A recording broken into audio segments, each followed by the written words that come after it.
Luckily, at this job, the one I'm doing right now, I get to distract myself from news like this by interviewing some of the most famous people in the world, just fascinating people. One of my all-time favorite interviews was with legendary music producer and only man able to pull off the sexy librarian look, Quincy Jones. Well, Q, as I am uncomfortable calling him, may have given a pair of the greatest show business interviews of all time. John, have you seen these interviews? Oh, yeah, have you read them? Yes. Okay, then you know where I'm about to go with this. Yeah, okay. Yeah. I can't get into everything he said, but let's start with something small. He knows who killed JFK. Jones says it was Chicago mobster Sam Giancana. The connection was there between Sinatra and the mafia and Kennedy, adding, "We shouldn't talk about this publicly." Too late. You know how not talking about something works, right? Step one, don't talk about it. Repeat as necessary.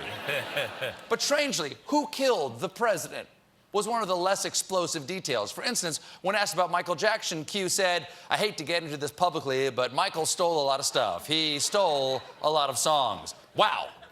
This really, really tarnishes Michael Jackson's reputation. I mean, that's just about the worst rumor I've ever heard about him.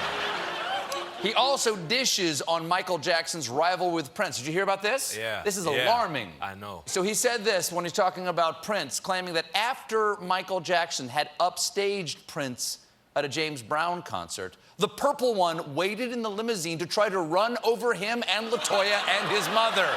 Wow. That's crazy. Now we know why crazy. Prince changed his name to a symbol. The cops were after him.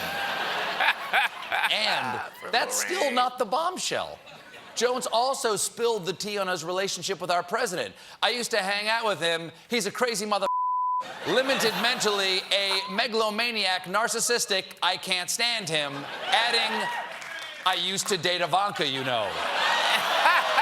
Wait. What? Hey, he told me that a while ago, too. He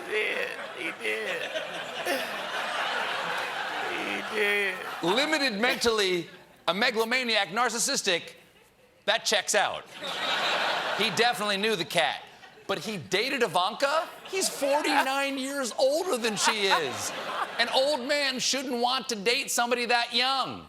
If Ivanka weren't my daughter, perhaps I'd be dating her. I stand corrected. My apologies.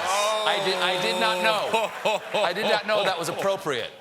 But that is still not the headline coming out of these interviews. This is.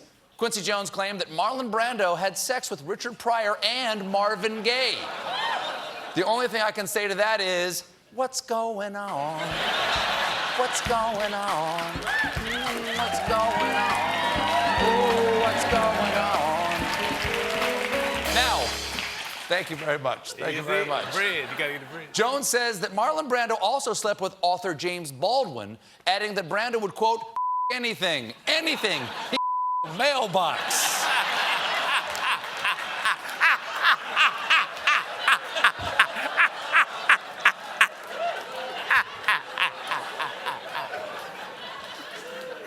Sounds extreme, but he did give us some clues. Hey, mailbox! Mailbox! Now, Jones' story was then confirmed by Richard Pryor's widow, who says her husband was always very open about his bisexuality with friends, adding, "It was the 70s, drugs were still good, especially Quaaludes. If you did enough cocaine, you a radiator and send it flowers in the morning." I don't.